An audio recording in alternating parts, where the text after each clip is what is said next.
निकाली थी, वो दुकानों और कारखानों के बारे में, उस क्या था, थोड़ा उसका डिटेल बता दें। हाँ, अभी एक हफ्ते पहले लगभग हम लोगों ने एक प्रेस विज्ञप्ति निकाली थी। उसमें आपको बता दूं कि शासन और मुख्य सचिव महोदय जो हर महीने मंगलवार को एक मंगलवार के बाद दूसरे मंगलवार को जो वीसी लेते हैं, उसमें लगातार निर्देशित किया जाता रहा था कि हमारी अर्थव्यवस्था, उत्तर प्रदेश की अर्थव्यवस्था जिसको 1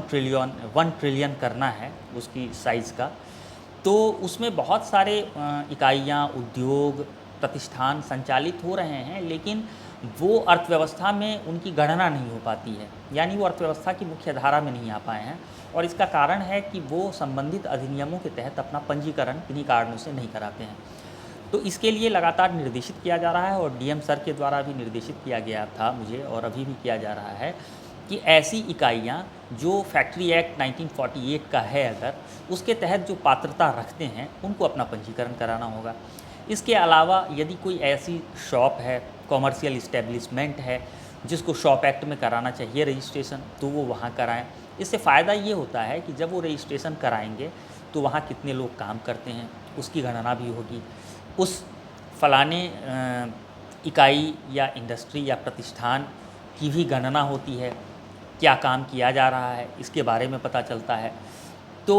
इस संबंध में हम लोग लगातार इसका सर्वे कर रहे हैं कि ऐसी पात्र इकाइयाँ जिनको फैक्ट्री एक्ट या शॉप एक्ट में रजिस्ट्रेशन कराना चाहिए लेकिन किन्हीं कारणों से उन्होंने नहीं कराया है, उसका सर्वेक्षण करके और उनको निर्देशित किया जा रहा है कि आप फैक्ट्री एक्ट में रजिस्ट्रेशन कराएं, जिससे सरकार शासन द्वारा भी समय समय पर जो बहुत सारी स्कीम्स चलाई जाती है उनकी सुविधा कैसे ज़्यादा से ज़्यादा हो, इसके लिए प्रयास किए जाते हैं। इसके विषय में उनको जानकारी भी हो और वो उसका लाभ भी उठाएं। साथ ही उसमें काम करने वाले जो श्रमिक हैं वो भी किसी प्रकार के लाभ से वंचित न हो जो उन्हें प्रदान किया जाता हो। इसके साथ मैं इसमें आपको एक चीज़ बताना चाहूँगा, जैसे जनपद मऊ है, यहाँ बहुत ज़्यादा संख्या में पावर लूम्स का संचालन होता है।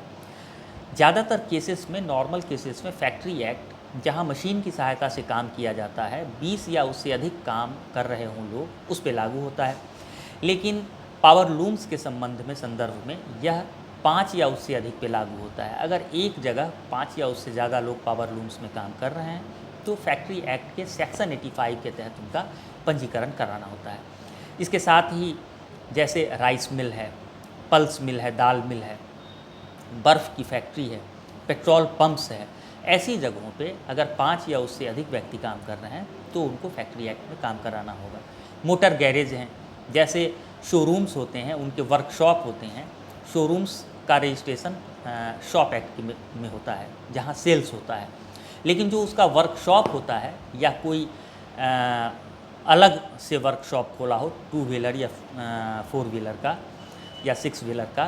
तो उसमें 5 या उससे अधिक आदमी काम कर रहे हैं तो उनको फैक्ट्री एक्ट के तहत पंजीकरण कराना है। इसके लिए लगातार सर्वे किया जा रहा है। सर्वे करने के बाद उसकी रिपोर्ट भी फैक्ट्री सेक्शन को, जो वाराणसी में है हमारा, वहाँ भेजा जाता है और इन लोगों को निर्देशित भी किया जाता है, समझाया जा रहा है कि आप फैक्ट्री एक्ट में रजिस्ट्रेशन कराना आपकी जिम्मेदारी है, आप कराएं, और लोग इस हेतु जागरूक भी हो रहे हैं। अन्यथा की दशा में जो भी विधिक कार्रवाई है कि वो किस तरह से कराएं और इंश्योर इसको किया जाए, यह भी सुनिश्चित किया जाएगा उच्च अधिकारियों के निर्देशों के अनुसार।